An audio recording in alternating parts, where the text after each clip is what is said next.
Alright, so this will be work in progress number 4, I believe, on the Hellboys.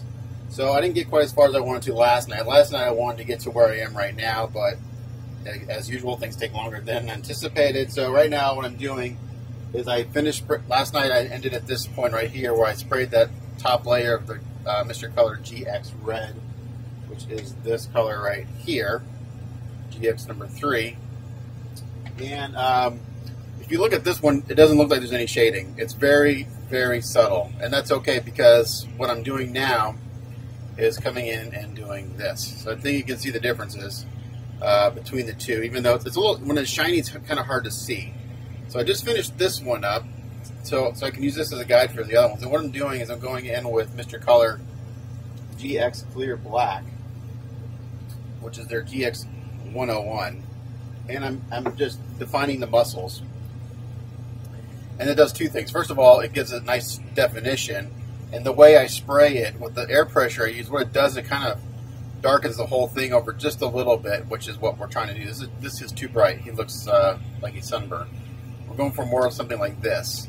And then after I'm done with this phase, I'll go over real lightly with I'll go back in with some GX Clear Deep Red, hit some of the shadows again, and maybe do a light misting of that. So I have to do all the torsos and do the hands and everything to get to this phase. And here you can see all the different, you can see all the muscle definition looking really good. My prep work looks really good on this stuff. I'm not seeing anything that just is popping out like I missed. There's always going to be little surface discrepancies just because this is a traditionally sculpted piece. And there's a few little things that are just not from the prep work, but from the initial sculpt. So I'm not going to worry about those. But if I saw like a pinhole or like something that was sticking out really bad, like I missed as far as prep work, at this phase I have to go back and I'd have to fix that and kind of get back to this point. But so far, my prep work looks really good. My seams look good. I can't really tell where the putty is, so I'm looking good. So I'm going to put this one to the side so I don't get any overspray on him, and I'll show you what I'm doing on this guy. Real quick, and I'll try to explain because it's kind of hard to see. Again, I'll be in front of the camera a lot with my airbrush, but I'll try to explain how I do this. Again, it's not really, I shouldn't say, this part's a little difficult as far as if you've never, painted a kit. This takes a little more technique, but I'll explain it as I go, so give me 1 second.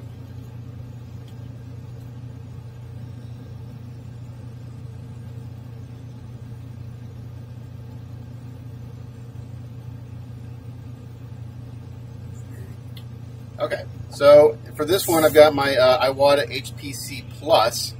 I find this is like kind of my favorite, one of my favorite tools for this kind of job. Sometimes I use the chrome if I want to get it really, really tight. I can dial them both down really, really, really fine. It kind of depends on my mood. Today, I'm kind of feeling like the Iwata, but I kind of bounce between the Iwata HPCS and the Badger Chrome for this step. I need to get, what I want to get is they sell a different tip which doesn't have a needle guard on it. Like so on the Iwata, I could technically take this very front end off and just have a bare needle like that. And those are the guys that get in super, super tight. I mean, they're like a centimeter away from the surface when they're spraying their paint. Those guys are crazy good. I haven't gotten there yet, so. But that allows you to do that, and with the right air pressure, you can draw hairlines. So what I'm doing is I got my PSI's at 20, as it always is, and where the technique comes in is depends on what which kind of muscles you're defining. The deeper the shadow, the closer I get to the surface, and the more paint I'm letting out. Now the trick is with this being a clear paint, it will build up very quickly. I shouldn't say build up; it'll pool very quickly, and you don't want that because if it pools. Sometimes you can fix it if you just let it dry and go back and kind of mist over it. If it pools too much, you're kind of screwed. You have to go back and spray your base color and reintroduce the shadow. So that's kind of where the technique comes in. So in different muscles, I spray looser, and other ones I spray tighter. So a good example of that is the chest, because there's all sorts of different muscles going on here. We got the abs, we got the pecs, we got the collarbone. So I'm going to try to show this on camera. It's going to be hard. So there's no, I don't like starting a particular place, but for this one I'm going to start right here in the middle of the chest. And I'm going to get relatively close. So like for right now I'm going to spray this area. I'm going to back off a little bit because I want to fan it out. There's a muscle definition right here, so I want to fan it out a little bit. So I'm going to start by building it up in the middle. And when you spray this stuff, it's like, man, it's not doing anything. All of a sudden you'll see it. So like right now it's not really, you don't really see it, and then it starts to build up. So I'm pretty loose. I'm about 3 inches away from the surface, and that allows me to kind of come up here and just fan that other definition out. And I'm very little paint's coming out right now. Now when you're doing this, I'm using Mr. Color lacquers. You'll notice you'll get like some dry spray over the surface. Don't worry about that. That will wipe off. And actually it's kind of, I'm getting a little bit up here because I'm spraying in this direction. Don't worry about that. Once you're all done, most of it will wipe off, and then once you top coat it, that'll go away anyway. So, but I'm constantly wiping off anyway, just because it's hard to see what you're doing when that's there. So right now I'm pretty close. I'm about 2 or 3 inches away from the chest, and then I'm just kind of loosely introducing this muscle definition right here. So now when I come underneath the pec, I'm going to back off a little more. This is a big muscle, so I don't need to be real tight. I'm going to come in and just, again, very little paint's coming out. And I'm just going to start defining that muscle. Okay. So now, right underneath the pec is our first ab. Now I'm going to get pretty tight, and you may not be able to see it because I'll have to be pretty close. But that's when I get in real tight, and I don't have a whole lot of paint coming out. But you see that line right there I just created? I was really tight. I'm about an inch away from the surface. Same thing with these little muscles in here. I'm real close, about an inch away. And I don't have the triggers, I don't have the stop guard dialed down. I have it so I can go full bore if I want to. When I'm doing a long spray session, I find that if I crank down the needle stop, my hand cramps up a lot. Like it gets really, really tight. I find it easier that I can kind of take a break. I can just kind of move my fingers around. My thumb is numb from spraying yesterday, so I tend to grip the airbrush really tight, and I'm trying to learn not to do that. It's not good for your hands. So again, I'm going to get in real tight and define these muscles right here. Hopefully you guys will see that. And very little paint's coming out. I'm not wearing a respirator because there's no overspray. There's no like paint in the air. It's all hitting the surface. Like I don't even smell it. When you're doing big spray sessions where there's paint flying up in the air, that you kind of have to worry about that. Okay, so that little area is now defined. Now you see a little bit of dry spray right there. If I let that dry for like a minute, I can go back in there with a dry brush and it'll go away. So again, I'm going to stay pretty tight right down the middle here of the abs. And as the shadow gets deeper, I get closer and I build up that color more.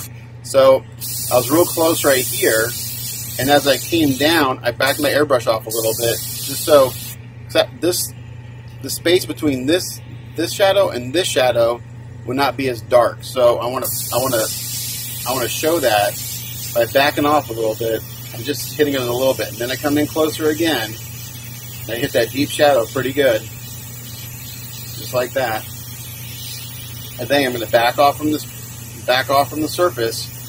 So I got the shadow's not as deep, and I'm going to bring it down and just fan this down like this. And I find that as I'm doing this, I'm going to hit things several times. As it dries down, I'm doing the rest of the surface. And I'm going to go in and define the rest of the abs. I'm going to come in here. Again, this shadow's not as deep, so I'm not going to hit it as hard. I've backed off to about 2 or 3 inches away. It gives me a softer edge, a softer blend. And then when I get to this spot right here, I'm going to come in a little tighter. And I'm going to kind of concentrate that a little bit more. I'm always moving the airbrush. Don't ever hold, when you're shooting clear paint particularly, don't ever stay in one spot. It will pool in a second because it's thin. Again, right here, a muscle definition here. I'm going to build it up real slow. Again, this shadow's not as deep as the other, so I've backed off a little bit. I don't have a lot of paint coming out. And I'm constantly looking at this in the light. I'm constantly turning it because there's so many muscles. Narin did such an awesome job on the sculpt you'll look at it one way and see something, but you'll turn another one, you'll see another muscle. So when you're doing something like this with so much definition, it's a good idea to have a nice, bright, broad light source and just constantly turn the piece and looking for those shadows or the sculpt, because sometimes you don't see it if you just look at it straight on. All right, so that's pretty good. I'm going to, again, back off and blend it back into the middle there. Get a little, lacquers do dry tip after a while anyway, just to let you know. Not like an acrylic, but especially when you're spraying at high PSI like I do, you kind of hear a little whisk, like a little sound, and that's the paint drying on the tip. So just back off your surface and just give it a shot on a paper towel, and it'll take care of that. So again, this nice deep shadow. I'm going to back off from the surface. I'm working on this area right now. I'm going to bring it over here like that. I'm constantly moving around the piece, and then right here is a nice deep shadow. So again, I'm going to kind of concentrate there. Keep the airbrush moving. And once I get it where I think I want, then I'm going to back off and start blending it out. Down here. There's a nice kind of open shadow right here. And I'm going to back my airbrush pretty far off. I'm about 4 inches away now, and I'm just building that up. One thing I see from a lot of painters, and this is just me personally, all the muscles are super, super tight, and it doesn't look natural. All these muscles would not have this would not be a super tight shadow. It'd be a soft shadow because it's closer to the light source. Same thing with, I'm trying not to hit the tops of these abs. I want to keep this color. Now I am going to shift the color a little bit when I go back and do the clear red, but that's just going to add a little more depth to it. That's another layer to this whole process. So going across right here in this bottom set of abs, it's a very, very, very, very open shadow. So I'm just going to barely hit that. And you may not even be able to see that I'm doing anything, but it is just a little bit. Okay. So this is a slow process. There's nothing I do in this when painting or modeling that's fast, I should say. So now I'm going to come over here and hit these abs. I'm going to start here, this deep shadow. Hopefully you guys can see this. And then pretty tight, again, about 1 inch away. You build that up. Get the airbrush moving. Just a little bit of paint's coming out, not a whole lot. And then I'm going to blend it over here to the middle. Fan it this way. It's another reason why you kind of get some dry spray. You can kind of see it underneath the pec here. I had a brush somewhere. Where'd it go? Sorry, I had a brush I was using to kind of brush that away. This one. So if you come in here, you can see that dry spray just brushes right off. It's just overspray from what you're doing. And I just sprayed this, and I can go over it right away because I'm putting it on so light and it dries so fast that I can do that. So I'm doing this anyway. I'm constantly fighting dust. You'll probably see there's dust in my paint. I don't know, unless you spray in a clean room or you have, unless you're in, like I have this spray booth, but, it's in my house and there's dust in the air. I've got animals. I don't worry about it too much unless it's really, really obvious. By the time I spray a flat coat on this, by the time I seal this, as many times as it's going to get sealed, all that dust will be buried and you won't see it. All my pieces have dust in them. You can't see it, but it's there. Again, so I'm going to keep working on this muscle. Build it up. And then I'm going to back off. So that's an open shadow and blend it in. Same here. I'm going to get in a little tighter. Keeping the airbrush moving, not much paint coming out. I'm going to back off and blend it to the middle. I'm going to fan it out that way. Here's a itty bitty little definition right here. So this is an instance. So this little spot by my pinky, I'm going to hit it. And I am going to stay there, but very little paint's going to come out. You're not going to be able to see it until it's built up. So I'm just holding it there and right about there. So in that instance, I didn't move the airbrush, but so little paint was coming out, it wasn't in the pool. Okay, so here's another nice shadow over here. Again, we're going to get close, relatively close. To build it up slowly. I'm going to go ahead and bring it over here to this side of the abs. Again, this is closer to the surface, so I'm going to back off a little bit.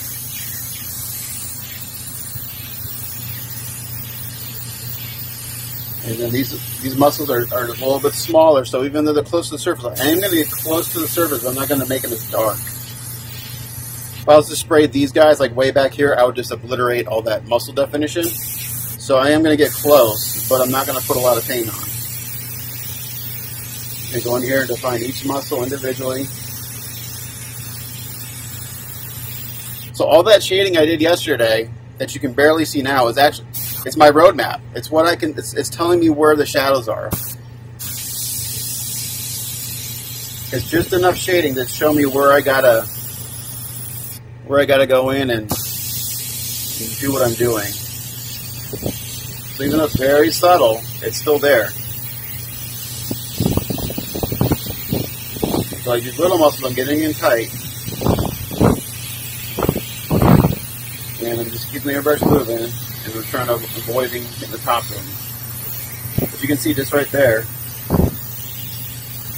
And then I fade them out. Just like that. Okay? And now there is a slight definition coming down this way to the ab. So again, I'm backed off pretty far. I don't want to hit that real hard. It's a really shallow shallow shadow, open shadow, not shallow shadow. That doesn't make sense. And I'm going to come over here. I'm going to define this muscle right here. I'm backed off again because it's a big muscle. It's a big detail in the sculpt, so it wouldn't be real tight. So I'm backed off quite a bit. I'm just spanning it around the waist here because he does have a little twist to his to the sculpt, and that's where this muscle is coming from, is that twist. So once this is defined, you'll really get a sense of that little slight twist. And I am going to add a shadow just down here at the bottom, real slight, where it meets the pants. There'd be a slight shadow there from his pant line. It's real subtle. I need to do that on the other one. I didn't do it on the other one.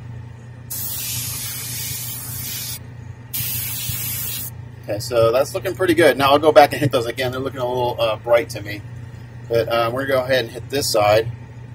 And I can see I can handle this right after I spray it with this paint. I'm going to go ahead and hit the underside of this pec real good.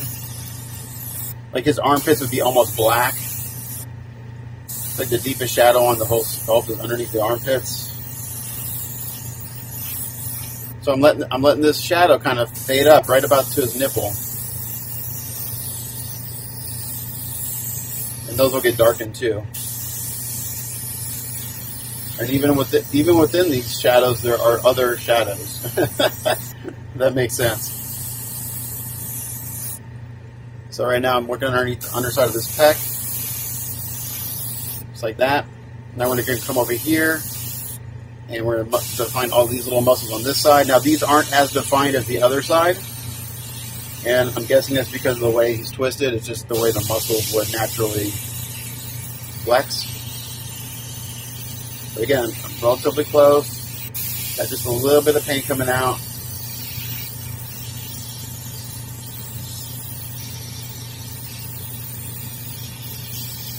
These aren't as deep as the other side, so I'm not going to hit them as hard. But this is a case where there's things I'm seeing now that I didn't see looking at it from the other angle. So I think that's in camera. I hope it is. Where's my phone? My phone will tell me if I'm in camera because it's my little... So I'm working right here.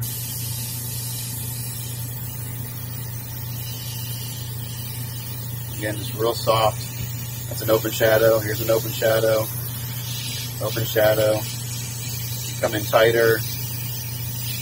Come in tighter right here. Come in tighter right there. Come in tighter right here. And right here. And right there. And a little, kind of a little muscle right here. Now, even though I'm doing 3 of these at the same time, they're not all going to be exactly the same. I'm not a robot, so they'll be similar, but they're not going to be exactly the same. You know, it's just I know some guys are like, oh, I don't want mine to be this, you know, the same as the last one you did. Well, it wouldn't be. Even if I do them all together, they're going to be slight differences. You know, I may have hit one area a little harder than the other. Anyone that I guess all these sideshow guys know that all of them are not the same.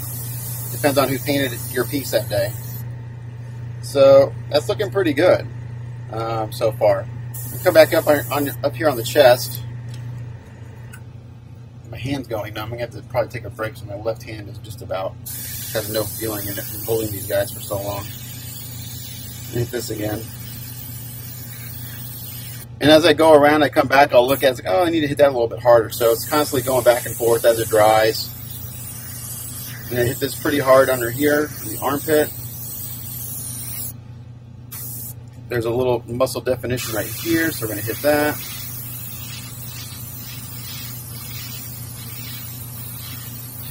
Now I'm starting to spray here, and I'm fanning it out this way because that's where so I'm going to just fan it out. That just helps blend it into the rest of the red.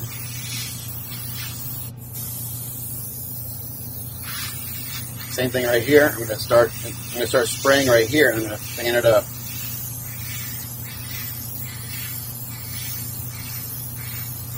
I'm just going to build it up slowly.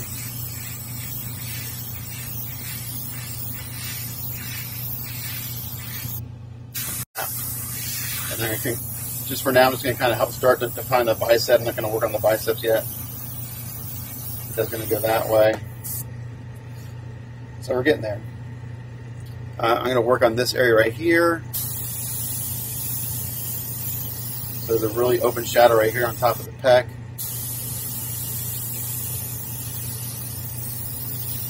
Just a little bit. And then we're going to kind of come up here again and work on the bicep just a little bit.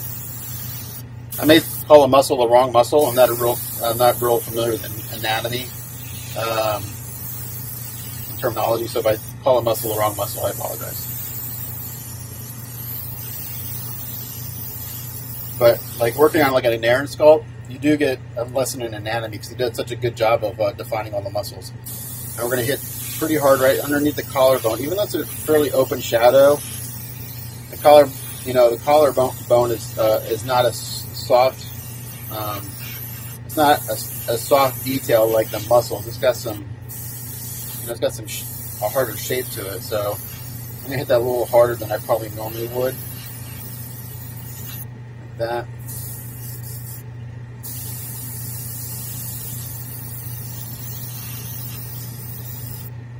And on his left, the collarbone is not as defined. It's there, it's just not as sharp. And again, Nair did a real good job of getting the muscles. I'm going to say just the muscles, defined just the right amount based on his posture. So it's pretty impressive sculpt. And then come in here. Again, we got this little detail here, right here by the pec. And I'm not real close here. I'm pretty far away. The pec is a big muscle, so I don't want a real sharp line there. Hit underneath here pretty hard.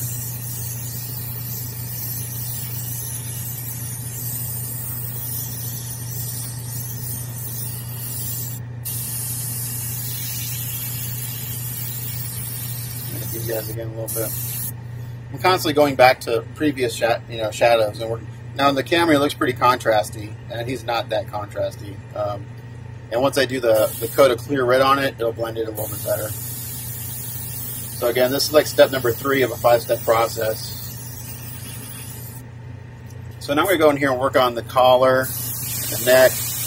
Now these shadows I'm going to make pretty deep, particularly right here. We hit that pretty hard. And right here. And just following the skull. We get a lot of definitions in the neck. Right here by the Adam's apple, we're going to hit that real hard. Same thing on this side.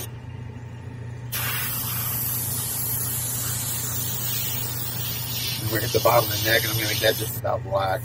You don't see it, but we're going to. So you can see there, I left the Adam's apple nice bright red, and I hit the rest of it pretty hard. Right in here.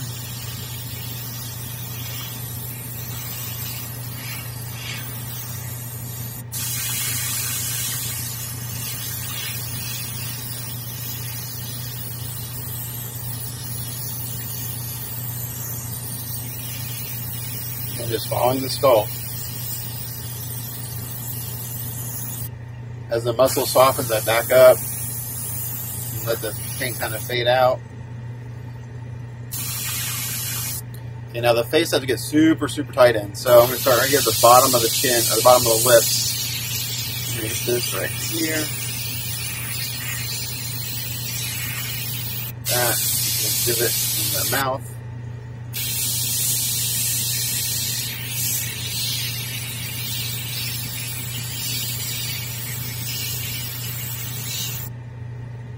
Hopefully you guys can see that. Cheek. So on this area right here by the cheek, I'm backing off a little bit because that's a softer detail. And I'm going to get a little bit tighter. There's a little shape right there. We're going to get tighter on it, and then we're going to get a little bit tighter right here.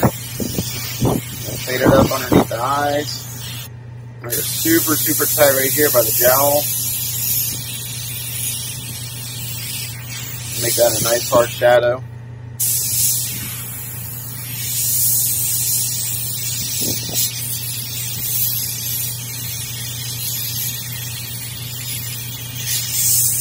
that. This cheek, I try to, if I do something on one side, I try to do it I try to do the other side right afterwards, just that way I'm consistent as far as like how much I'm doing. Now I'm going to hit underneath the eyes here. I'm not sure you're going to be able to see that. It's super close.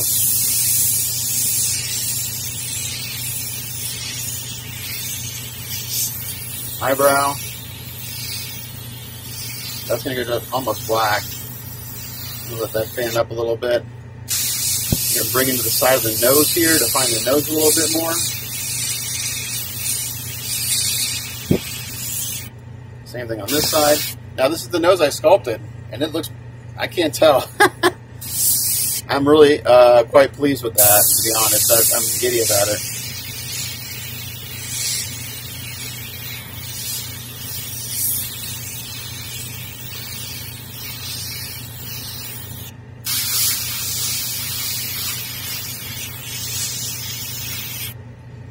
So there's the face. It's a little contrasty, so let that dry down. I have to look at the first one I did. I may have gone a little heavy on this guy, but we'll see.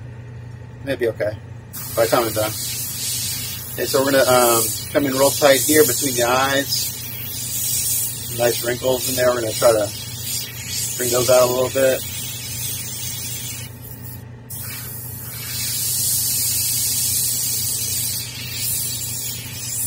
Two little wrinkles right here we're going to hit. And real close, very little paint coming out.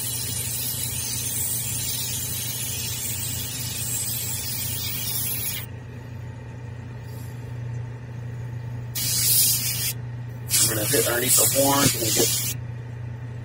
get. Okay, so here's a point, here's a spot where I had a little dry tip and it came out and hit the surface right there. So I'm going to let that dry. I'm going to hit that with a very fine sanding sponge to get that little speck off. In a second. Just to find these where the horns go.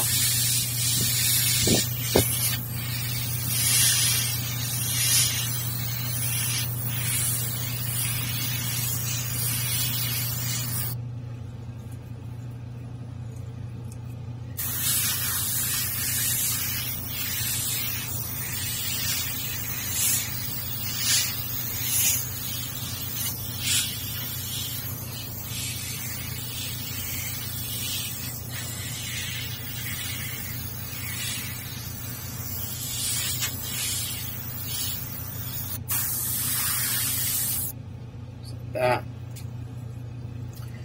And I'm going to bring There's a little indentation in the temple right here. There's a little indentation. We're going to bring that out just a little bit. And I am going to add a little shadow around the hair. Give him a hairline. Behind the ears, going to make that just about dark, almost super dark. That's a deep shadow.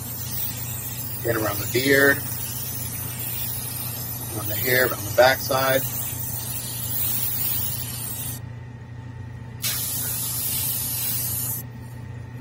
Come back and do this side so it's consistent.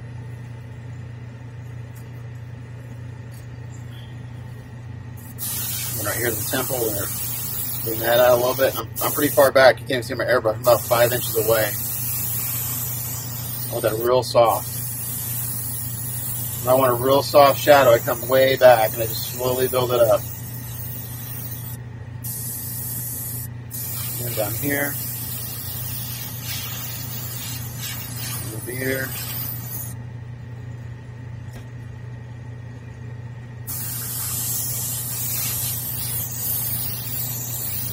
Getting real soft. I'm trying to stay in camera for you guys.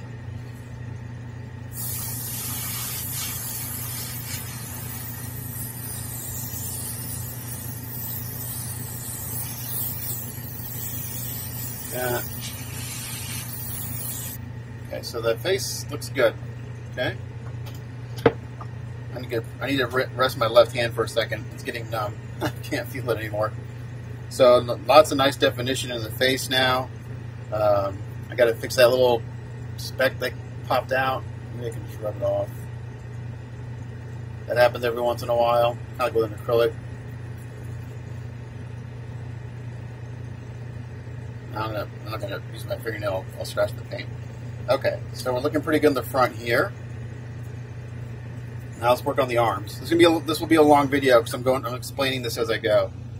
So each torso takes about 45 minutes to an hour to do this too. So we're going to bring in a nice deep shadow right here under the arm.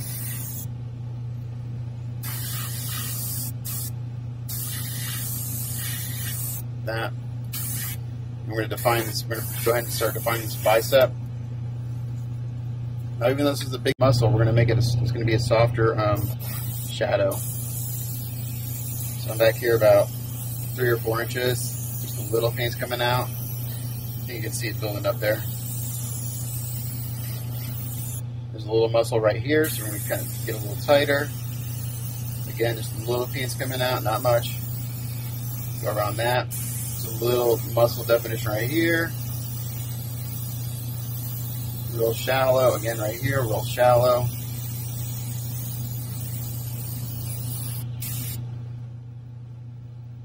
Continue to find the bicep. Not the bicep. This would be the shoulder. I'm not sure what that'd be. Again, I'm backed off pretty far. These are all pretty open shadows, shallow. You get a little tighter right here, and then back off.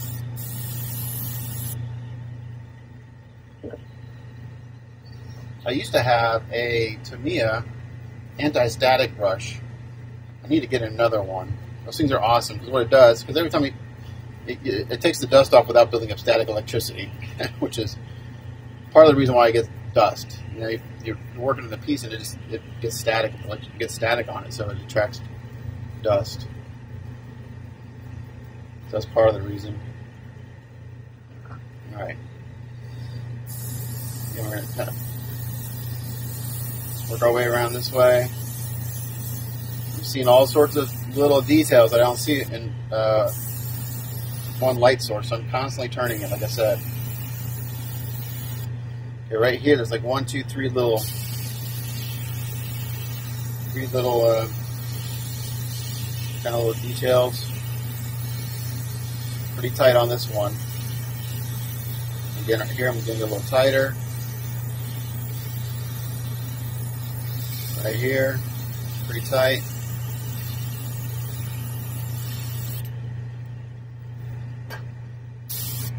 There's like a little shadow here, and you get fairly tight on those. Again, this whole time I have very little paint coming down. Build it up slowly.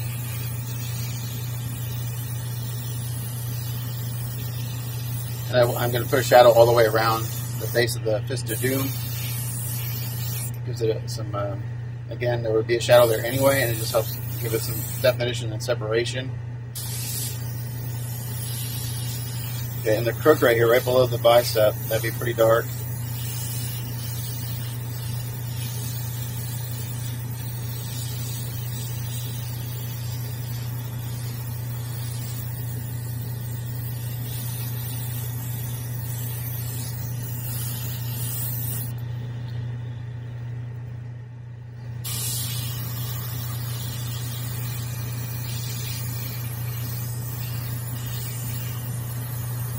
So the areas in this that you'll see like any surface discrepancies from the sculpt is areas like around the veins.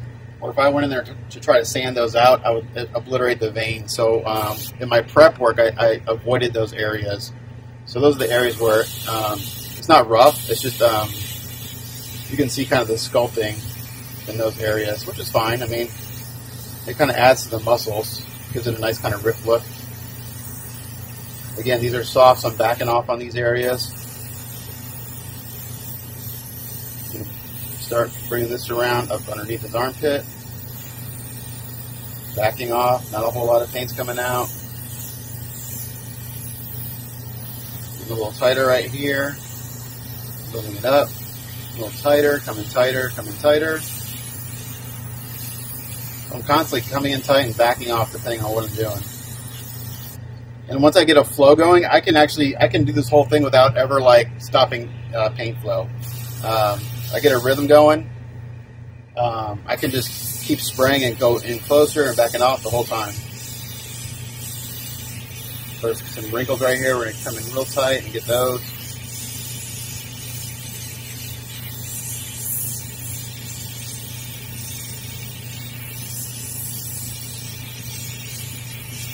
So once I'm done with this step on all the pieces, I'll seal it. And we'll take a look. Because once I seal it, it'll give me a really good idea of where I am as far as contrast and color, and what I need to do next. I am going to go ahead after I seal it. Actually, before I seal, I'll hit the whole thing. I'll mist a light coat of the deep red, which I call it GX Deep Red. I did that on the first one, and it really helped make things pop.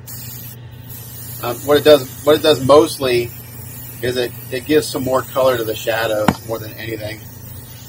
Because right now, the mid-tone has been established for the most part from last night's steps. So now you can see the difference between the two arms that I've been working on. This arm over here has been worked on, and his left arm has not. Again, I'm seeing little details that I have to turn the piece around in the light to see what I'm doing.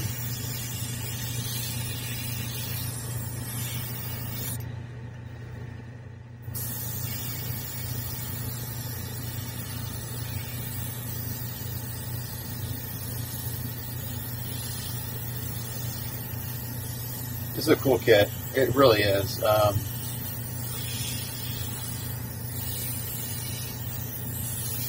Doing 3 at one time, it was not so smart. Not that it's hard. It's just, man, it's just every step takes a long time. What I did for Leo, I got done in like 7 days, but that was kicking. I mean, I busted my ass on that thing. That first one, man. I was working every day till like midnight, 1 o'clock when I got home from work. That on the weekend where I was home alone, I put in like 30 hours just in 2 days. It was insane. And then Leo sold it. Thanks, Leo. I keep busting his balls about that. I don't care. It's his piece. He can do what he wants with it, but keep busting his balls. It's fun to do.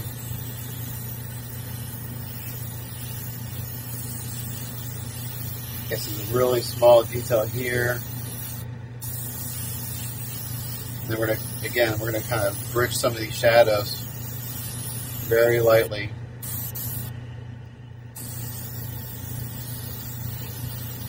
Where there's some of these other muscles that are just kind of real close to the surface.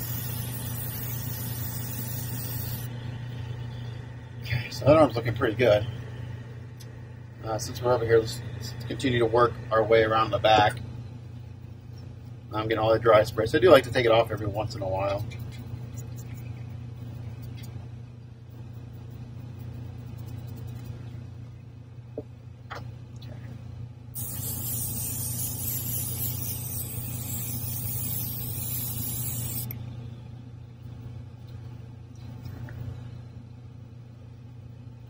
Rearrange my airbrushes. I got 3 airbrushes going on right now. I was using 3 airbrushes at once last night. I'm going between the white, the red, between the 2 reds, the white, and the white. Okay. So now we're going to start working on the back here. I'm going to bring this in, this middle part pretty dark. Now it's not a real sharp shape, so I'm going to back off and just kind of let it fan out.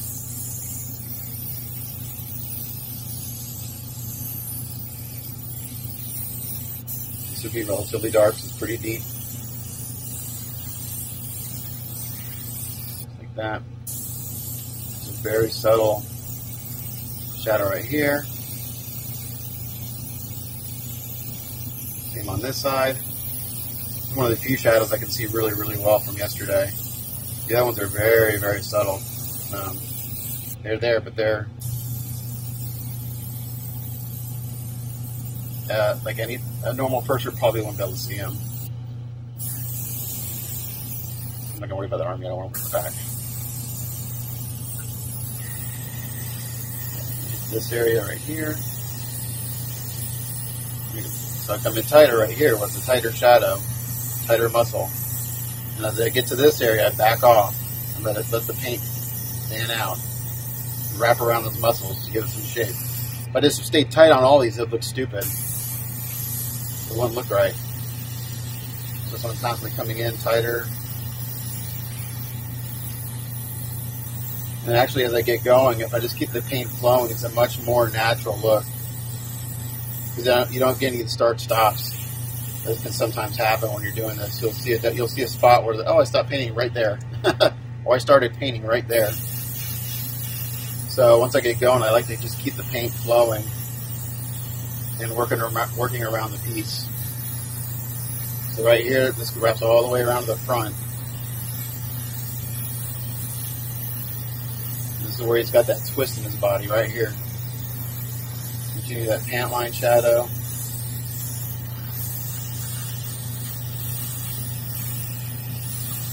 So the third one should go relatively quick since I've done. All right, sorry about that. My SD card filled up, so I just went ahead and continue to spray it because I just wanted to get this done. But I think you get the idea of how I go in and do the shading. So I'm going to do the third one off camera, and then when I come back, I'll do like the hands. I'll show you the hand. I'll show you one hands, one tail, horns, and so on. And then I'll look at it all there and see how everything looks. But you can see here now we have all that nice definition. He's looking really good. So we're getting there. It's like you first see that first few steps, like, oh, it looks like crap. But you got to kind of wait till you start working all the colors and stuff, and then you get to a point it's like, okay, that looks good, and then you make adjustments. So yeah, you're looking really good so far. So I'll do the next one, and then I'll show you hands and the horns. So when I come back, I'll show you that.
drift through the night, moon to the left of my eye, a memory that haunts, a heart that still beats. The road is all that I can see, wandering I look in my mind, tied from this distance I've... All right, let's go ahead and do this one on time lapse, so maybe you can kind of see in that time lapse clip, kind of like how it starts out and how everything builds up as I go around, adding the shadows and stuff.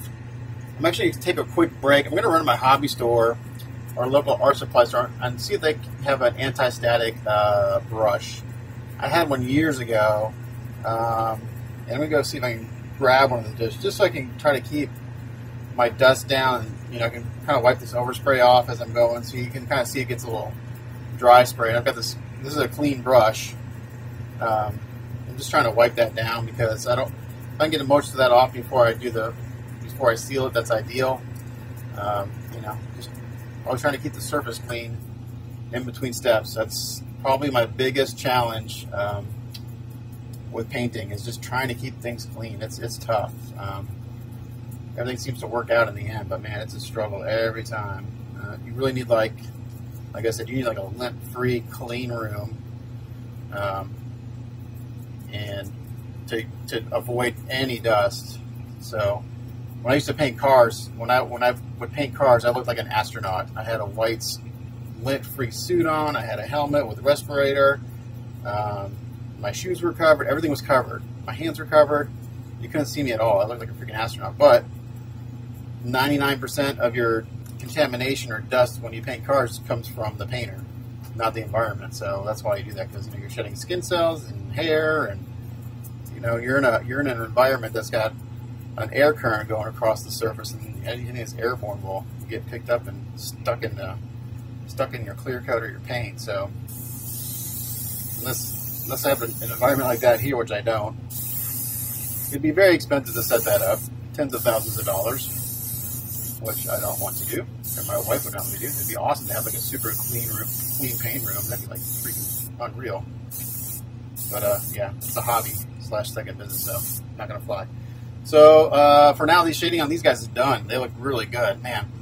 When I first, probably like you guys, when I first saw that bright, I was like, ooh, that was really, really bright. And I always had to tell myself that's just kind of like the base coat, and I have to work my way up. So right now it looks really good. I'm gonna take a break, let these dry down, and come back and look at them. And then I'll show you the hands and the horns when I get back. So stay tuned for that. Okay, so I'm back. Took a little break. And so now we're going to shade the hands and the horns. And I'll just show you one set of those, and then we'll go home. So it's the same concept. Basically, just going to get in real tight. Just hit the shadows. Between the fingers.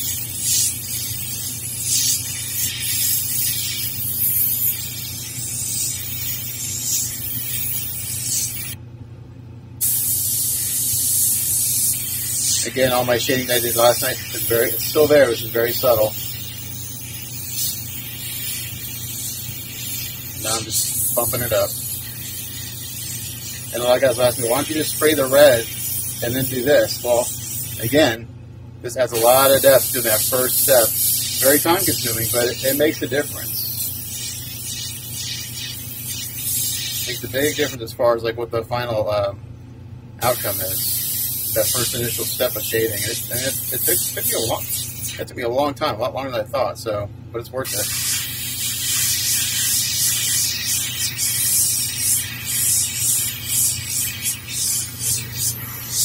So I'll do this one. I'll show you side by side compared to another one. So that inside of that hand's done. I'm going to come in here and hit between the fingers.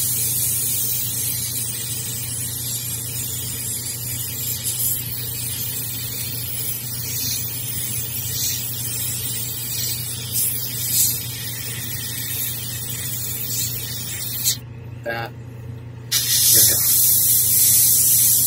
Right by the nail bed.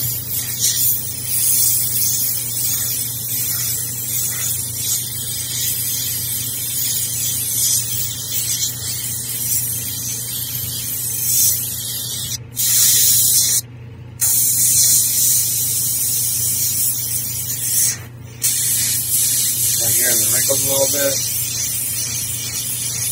Not as heavy there.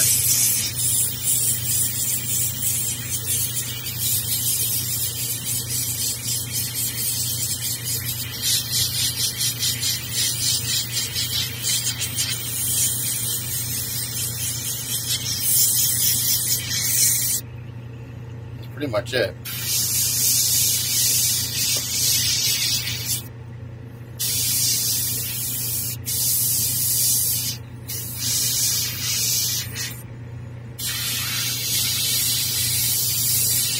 I want to hit right here by the glove.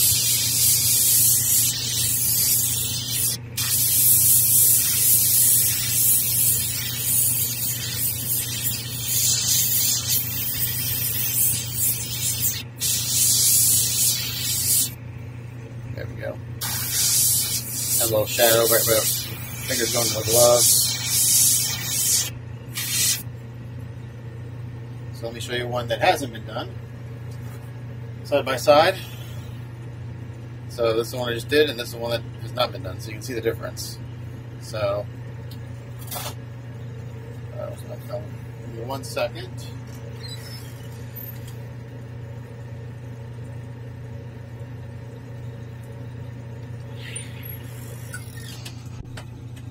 So I can see what I'm doing.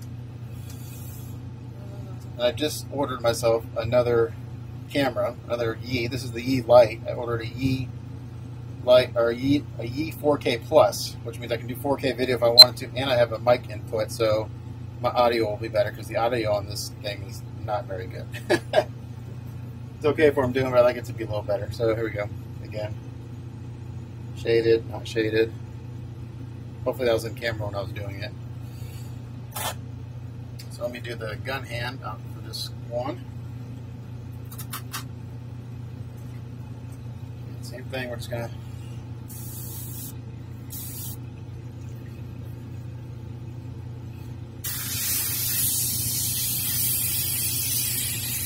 hit that deep recess first.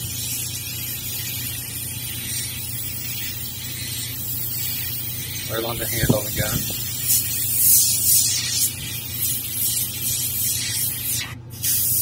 And the finger.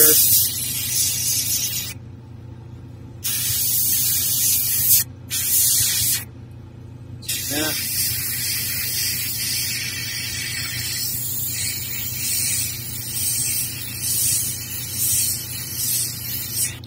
I'm also considering getting a head mount, so when I'm spraying, you can see exactly what I'm seeing. A lot of times it's hard to paint and get it on camera and get what I need to do. That.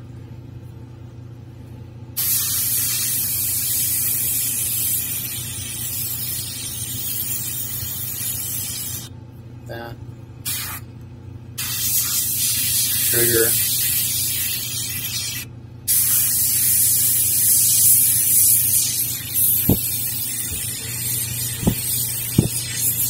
Around the glove.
Try to darken the fingernails a little bit, give them some definition.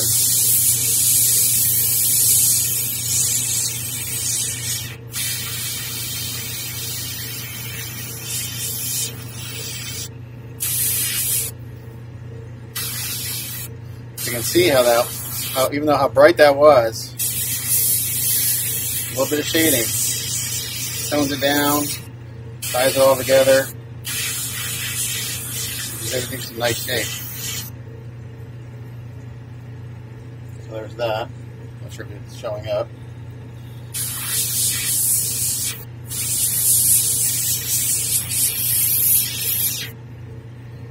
All right.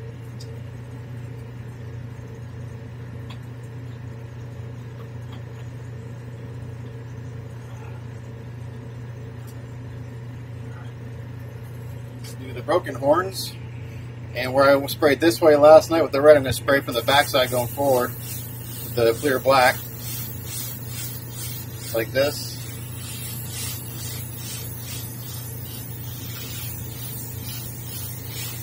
Kind of fanning it up. So I want that base to be pretty dark. Almost black, actually. I'm going to put a lot on. And then we're going to come this way. Darken it just at the base.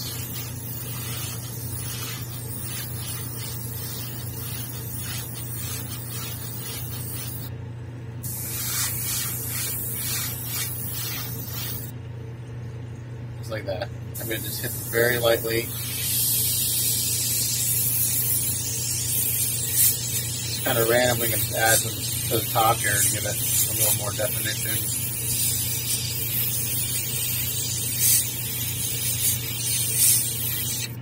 Basically like that.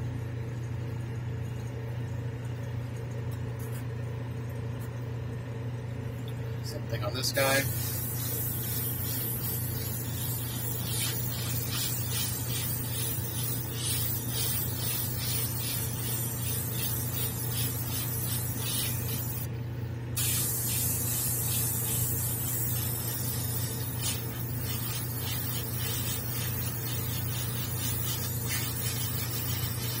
These will go glossy like they did the first time. They'll look really nice.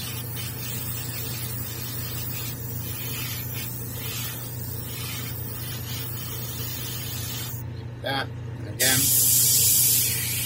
add a little top here. You try to get in the recesses, it's going to be real hard, but we're going to just kind of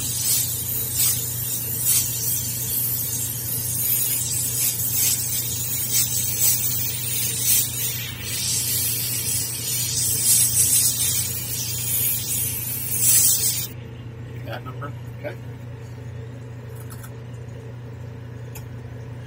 And the full horns, again, we just want to get the tips.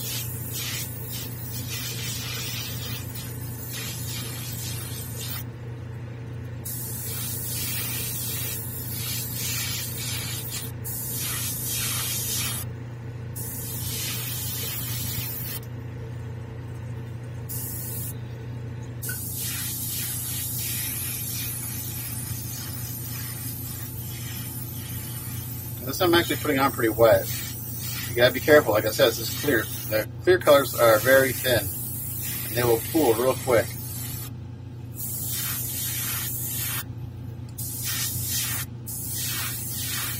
So I'm spraying real close because I don't want to get overspray on the rest of the horn. Especially when it's spraying down like this, I don't want it hitting the rest of the horn.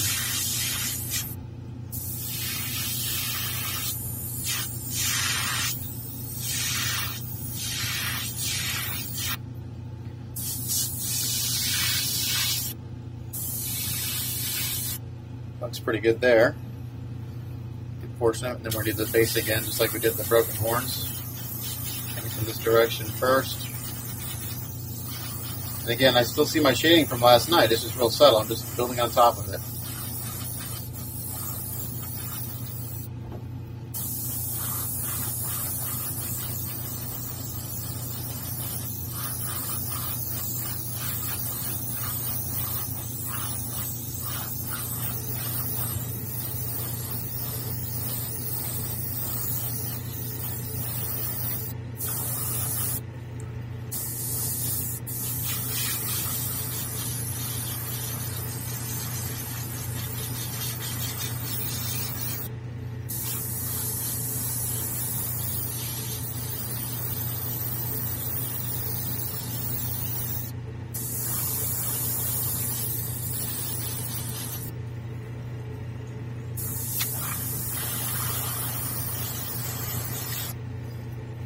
pretty good. I'm going to pan it up just a little bit more.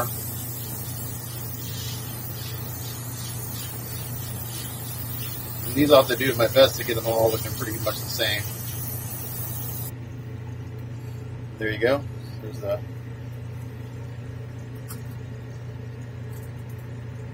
And then we'll do this one and compare it to the other one. Make sure we get it pretty close.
Look at the other one, see how and make sure that the shading is about the same, and we're pretty good.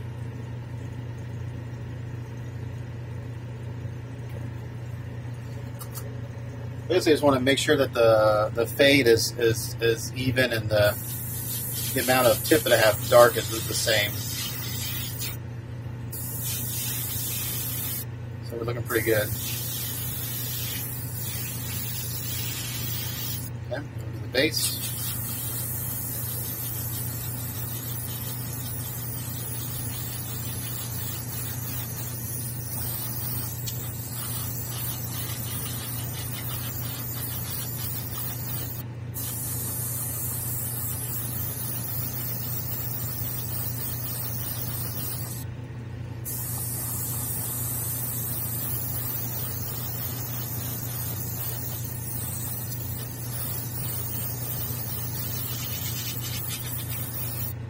Compared to the other one.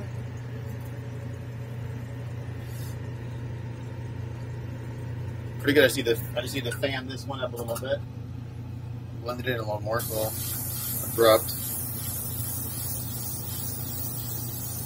Just gonna blend it in a little bit more to the base color.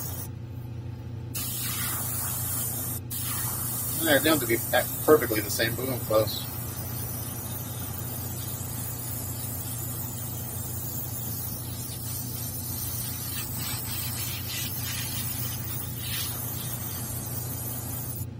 Should do it.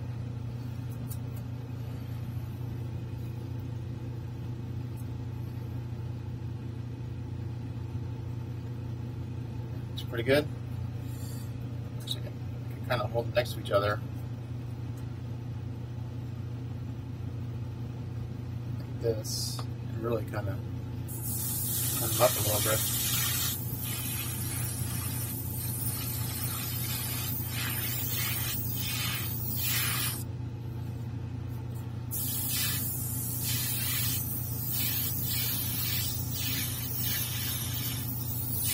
That's pretty good. They look really good. Yeah, very similar. Okay, and then the tail.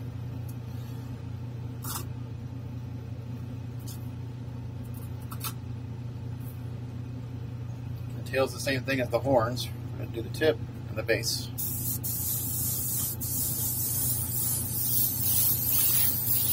Make the tip a little darker there. Well, it's more of a longer kind of fade than I did on the first one.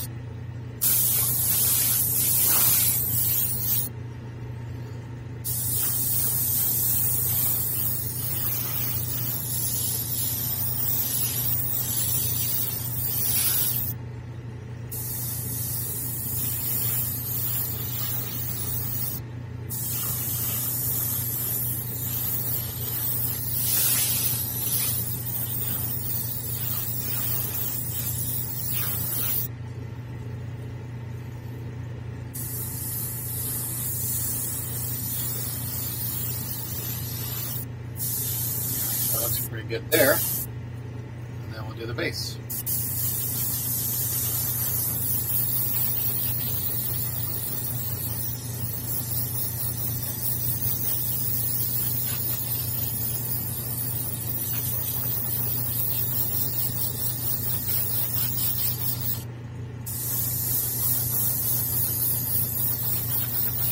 Again, spraying in this direction, it just kind of will naturally fade into the other color.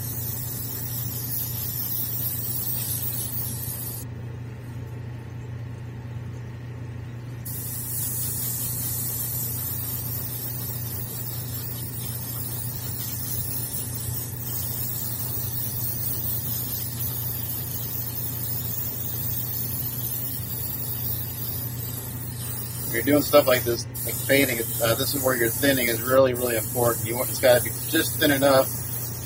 You don't want it too thick that it doesn't, paint doesn't atomize well. Because if it doesn't atomize well, you're going to see those specks. You're not going to see a soft transition from colors.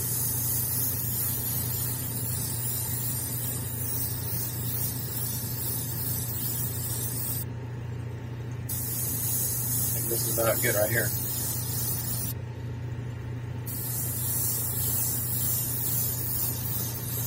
All right.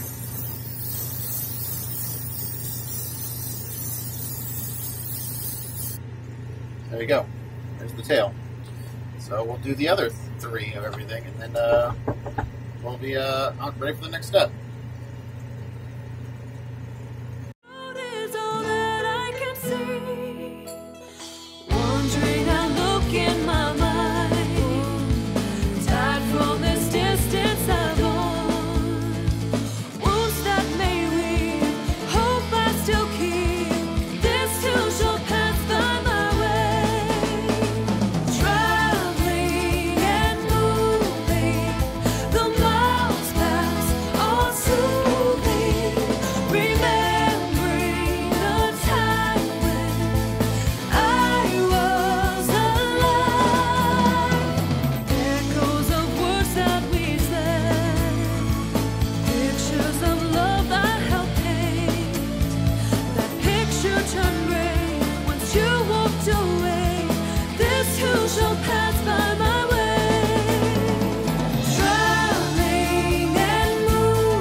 Okay, so that does it for all the horns and the hands and stuff. They're all over here drying. I gotta fix that one little spot on the forehead where I had that little speck of paint come out. I'll show you how I'm gonna do that. I have to spray a little bit of my top coat and redo the shadows because I tried to sand it off and it wasn't coming off. I was just causing more issues. So I'm going to let these dry for a little bit, and I'm going to come back and I'm going to fix that spot on the torso, and then I'm going to do the clear red, real light mist coat on everything to kind of shift the color a little bit. This is a little too bright in my opinion. I kind of want it more towards what the hands are looking. And then we're going to shift that, and then the horns will get a automotive gloss coat tonight, and everything else will get sealed with a matte finish. And then we'll let that dry overnight and go from there. So I'm going to fix that spot, and I'll show you that right now. Okay, so when I was doing that shadowing, I mentioned I got a little speck where basically they got a little dry brush in it on the forehead. It's very minor. Probably most people wouldn't notice it, but I'm going to fix it anyway. So basically what I have is I have a little bit of the GX red in my airbrush here. I'm just going to very lightly go in here and just kind of paint over that. Real light. It's kind of the whole forehead area, because I kind of tried to sand that off, but it wasn't working.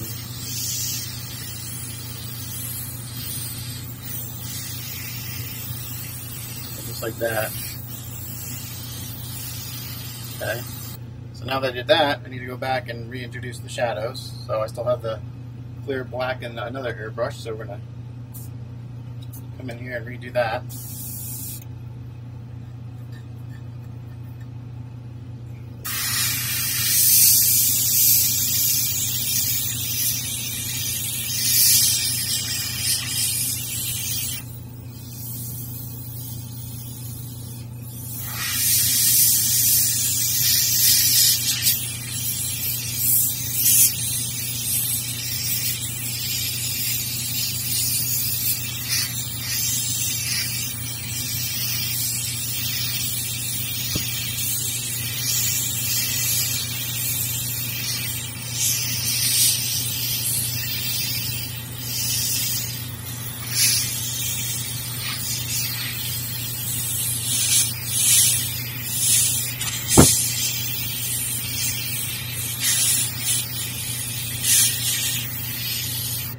So that's it. About 2 minutes to fix that, and it makes a huge difference. So now what I'm going to do is I'm going to mix up some of the clear red, deep clear red, and we're going to kind of mist that over this everything, and just kind of shift the color just a little bit, and then we'll go from there. So I'll mix that up and I'll be right back. Okay, so these have all been drying for a couple hours. I went and did some family stuff. I couldn't find an anti-static brush, but I just bought a brand new kind of big fluffy brush, kind of get dust and stuff off. So now what we're going to do, so I like my shading here, it's pretty good. It's dried down, I like it. It's not too contrasty, but it's definitely there. I'm going to shift the colors a little bit. I've got some Mr. Color GX number 102 deep red, and we're just going to kind of mist this over this. We're not going to really put a lot on. I just want to shift the color a little bit. It still looks a little bright red to me. I want to tone it down a little bit.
That's about it. So let me bring in another one and show you the difference.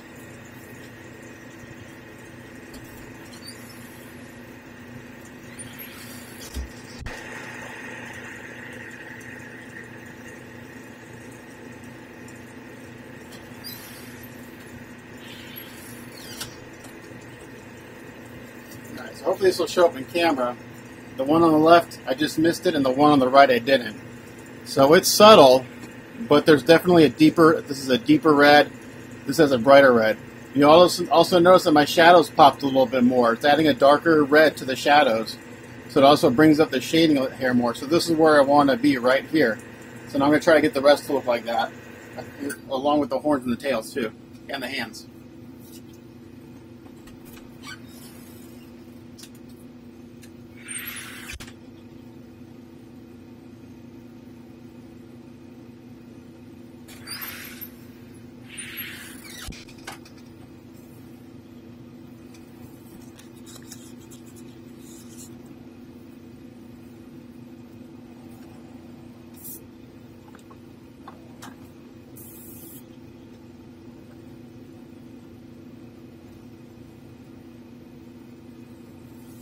My new fluffy brush. There it is. It's up here. I lost my new fluffy brush.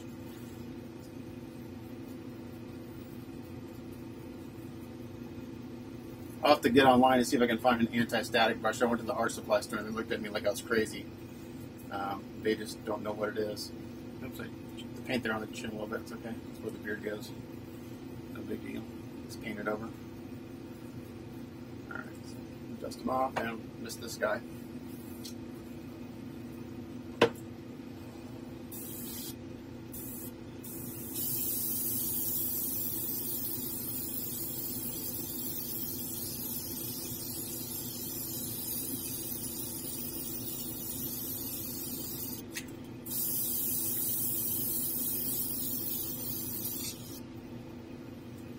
You go through paint pretty quick doing this, but I'm only mixing up like 15 mils at a time.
Looking pretty good.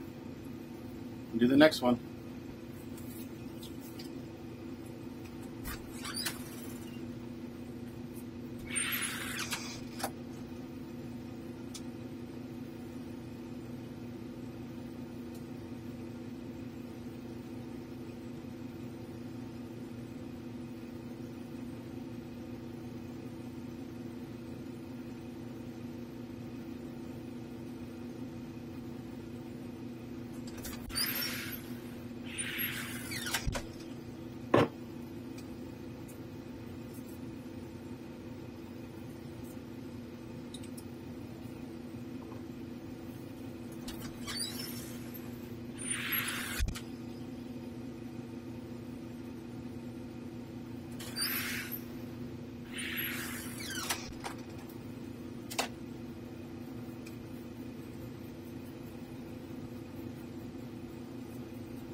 That's just for the torsos. Now I'm going to do the horns and the tails.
You see a slight difference in the right one, this one right here and this one.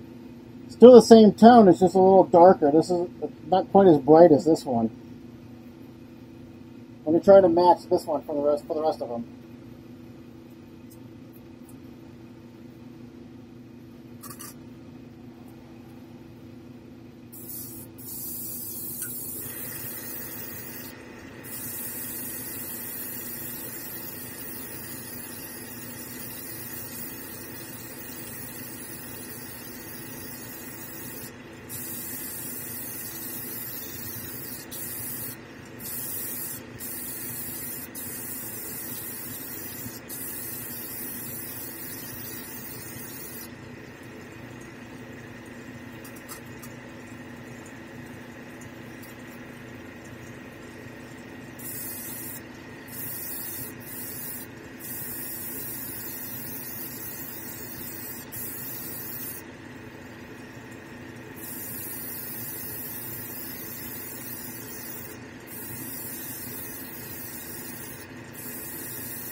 That was fun. Hopefully I didn't bend my needle.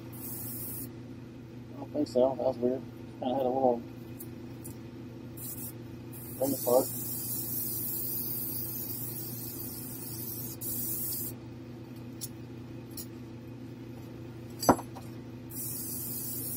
Looks like blood, but I think I'll have this one now.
Okay.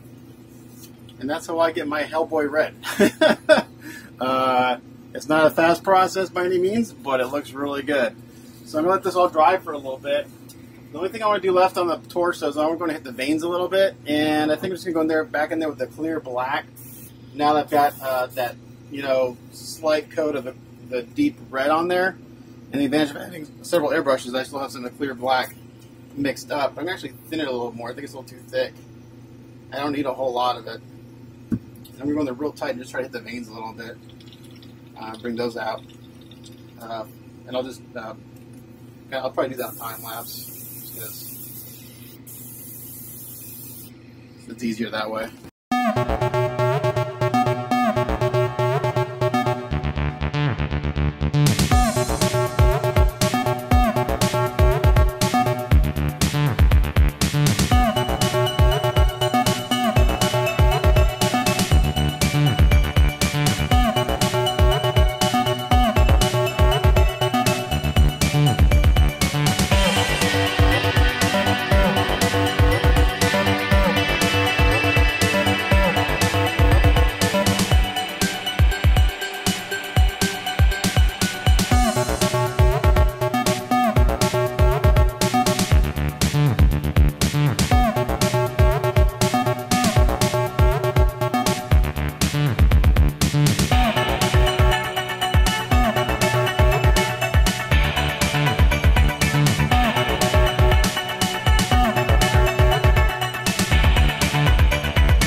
Okay, last step for tonight will be spraying the U-Pole acrylic urethane automotive clear on the horns. I'm going to have to come up with something like a secondary vent in here, because, not that the other booth did a good job of it anyway, when I use rattle cans, it gets really oversprayed here, a ton. And my old booth wasn't good for rattle cans either, and even Bob, the guy who owns Pace Enterprise, says, yeah, they're really not designed to do that. So I'm going to either have to come up with like another secondary vent in the ceiling here that I can tie into the vent that's going outside or something, just to kind of help suck up the overspray, because it gets really bad in here. So I'll have to figure something out, because it wasn't so bad when I was doing Gundams and stuff, because I wasn't spraying things that were so big. So I was spraying less volume of material. But now with these big guys, yeah, I have to figure something out. So U-Pole. It's an automotive acrylic urethane. It's a 4:1 mixed ratio, 4 parts clear to 1 part hardener. You can use any automotive clear you want. I bought this simply because it was on Amazon. It was inexpensive. It was like, I think, $35 for this shipped. But any automotive urethane clear will work. Great thing about it is that when you spray correctly, it dries to a glass smooth finish, and then you have the toughness like an automotive clear. So again, this is nasty stuff, so wear respiration and have your booth on. So I'm going to mix this 4:1. Let's see, we'll do, try to think, we'll do, I don't need a lot, I don't think. Let's see, if I do 10 cc's, if I do 10, I'm trying to think. Let me think about a good ratio here. I don't think I need 25. Well, let's do it because it's easy. It's an easy ratio. So I'll do 20 cc's of the clear, and then 5 cc's of the hardener. And this has a pot life of about, I would say I wouldn't let it sit longer than an hour. Pot life means how long you have to spray it after you've mixed it. So after you've mixed it, don't let it sit, sit for longer than an hour. So four parts of the clear to 1 part of the hardener, and this will take it'll take a full 24 hours to cure. Actually, this tells you what to do. You can wet sand your surface first, clean it, 4:1 mixing ratio, spray. So the 1.3, that's actually in reference to this type of gun. This is an HVLP gravity feed spray gun. This is a cheap Harbor Freight one. I haven't used it yet, but I'm having a feeling I have to use this eventually on the big guys. I used something similar when I painted cars, but the one I used was like a $600 gun. This was like $20. So that refers to your needle size, how many coats, 2 to 3 coats. And then if you're going to let it air dry 8 to 10 hours at 74 degrees Fahrenheit, if you're going to force dry it 30 minutes at 140 degrees Fahrenheit. Even though it says 8 hours at that temperature, I always let it cure at least 24 hours. It's just a good idea. Even after 24 hours, it's not. I never feel like it's 100% cured. But this goes on. This will go pretty quick. I'll show you how to do it. So I'm going to do like 1 mist coat, and then we'll do like 1 or 2 wet coats. And you don't want to run this stuff, because if you run it, you have to wet sand and run out. And even though I used to paint cars for a living, I've never successfully like fully wet sanded a run out. Your best just to sand it down, paint, and blend your clear. So anyway, I'm going to give this a real good mix. This is way more than I need, but again, it's cheap. I think I did the math once to get the same amount of sprayable clear in like Mr. Color. Mr. Color clear is like what I use. I don't have a jar handy. Like this, but the GX, this is like $5 a bottle for the GX, would be like $400. It's like 35 shipped. Okay, so since I just got done spraying, sealing everything, these have a lot of overspray from the matte finish, but I can just wipe it off just like that. So actually, I'm going to do one of the big ones first. You'll actually see the effect better on that than on one of the broken ones. So I'm just going to dust it off. Oh, crap. That would have been a nice disaster right there. That would have landed in the clear. That would have sucked. Big time. So I have to respray the dirt all over on this horn, which I don't want to do. And this one I want an anti-static cloth, because as you wipe or brush a surface, it builds up static and you get all some shit in it. So I got my airbrush here. Again, it's way more clear than I need. But it's cheap, and it's just easier to do that than get the right ratio.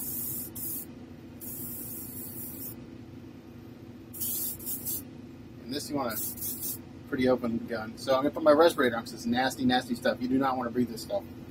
Oh, and if you wear glasses, do not wear them while you're spraying this. You'll get overspray on your glasses. I found out the hard way last year, and luckily I was able to get the overspray off with Mr. Color Thinner, and it didn't hurt my glasses. All right, here we go. So first coat's just a mist coat.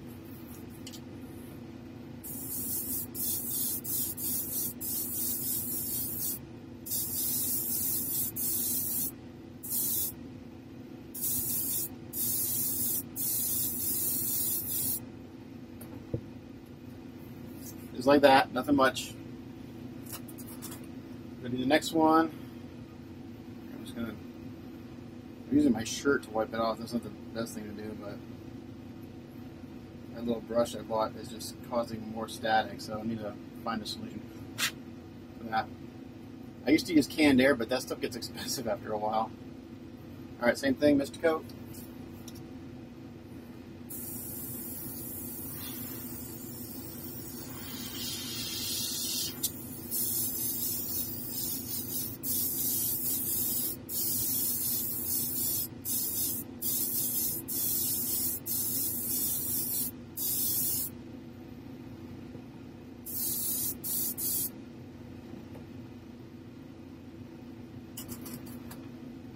Alright, that's tacked up enough. I can put my first wet coat on.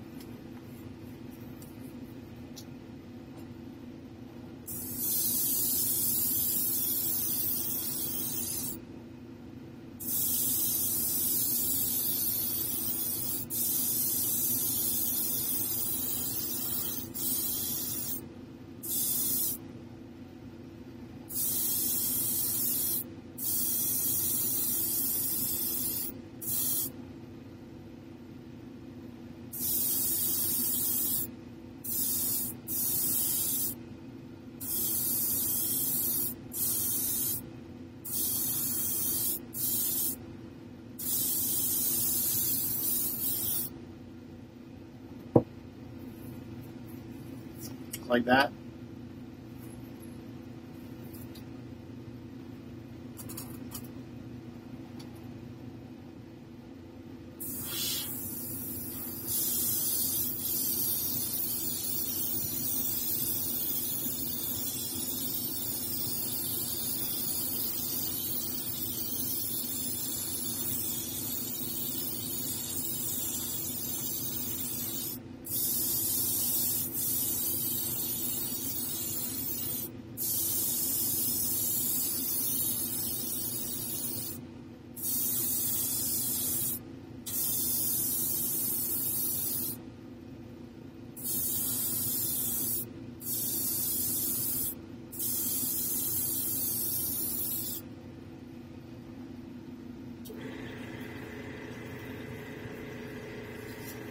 There's that one. The beauty of this will level out, but I'll come back and spray another coat in a little while.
I'm just going real quick just to get these done.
Okay, I'm going to let that all dry for about 10-15 minutes, and I'll come back and do one more wet coat, and those will be done. Okay, as you can probably tell, it's really hazy in here, but I just got done spraying everything again, and you can see right here what we got. Basically, it is a glass smooth, zero orange peel. This will actually smooth out some more overnight as it dries and settles. So I'm going to call this work in progress done. I'm at a good stopping point for tonight. I got all the red done. Super excited about that. Tomorrow I will work on getting the leather pouches kind of shaded, and then I'll probably do the hair, and I'm going to do the eyes at the very, very last. So we'll see what I do tomorrow. I got one horn that's got some dust in it right here. I'm going to sand it out. You probably can't see it in camera, but once it dries tomorrow, I can wet sand it with some 2000 or 4000 grit sandpaper, and then polish it, and you'll never know that it had dust in it.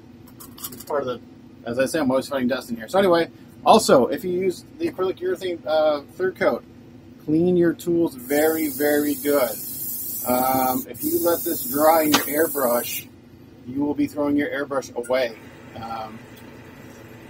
I maybe not throwing it away, but you'll spend a lot of time trying to get it to work again. So I always take it apart and give it a really good cleaning. Actually leave it all apart overnight, and then give it a nice kind of good oil job before I use it again. So that's it for this work in progress. Thanks for watching, and we'll catch you guys next time. Bye. Okay, so the red is done. I'm real happy with everything. I have one little speck on here to go and touch up.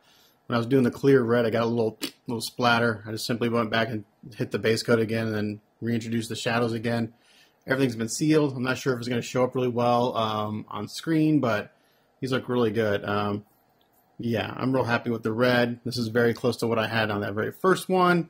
You can tell that they're all a little different. They're not all going to be exactly the same. Like I said, I'm not a robot, but you try to just keep them, do the same techniques over and kind of replicate it. So some areas, some are a little contrast, have a little more shading than the other ones, but you know what? They look good. So I'm real happy with this so far. So I've sealed the torsos, I've sealed the tails and the hands. I'm going to let those dry for a little bit. I'm going to bring those out, and then I'll show you how I do the automotive clear coat on the horns. So those will go nice and shiny, like a shiny sports car. So I'll come back in about 20 minutes and I'll show you that.